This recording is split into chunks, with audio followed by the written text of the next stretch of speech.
কলিয়াবৰ আৰক্ষী থানা এলেকাধীন হাতীগাঁও চাহ বাগিচাত ৰহস্যজনক অৱস্থাত উদ্ধাৰ হৈছে মহিলাৰ মৃতদেহ।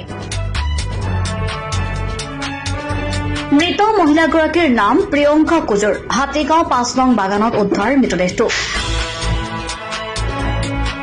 পৰিয়ালৰ লোকে জানিবলৈ দিয়া মতে প্ৰিয়ংকা কুজুৰ নামৰ বিবাহিত মহিলাগৰাকী প্ৰায় এসপ্তাহ ধৰি পিতৃগৃহ হাতীগাঁৱৰ আত্মীয়ৰ ঘৰত আছিল।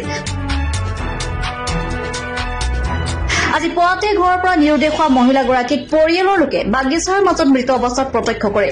মৃতদেহৰ বুকুৰ তলত তেজৰ দাগ আৰু ঘটনাস্থলীৰ পৰা দুয়োৰ চেণ্ডেল উদ্ধাৰ কৰিছে আৰক্ষীয়ে। কলিয়াবৰৰ পৰা অনুপৰ ৰিপৰ্ট, আছাম লাইভ 7।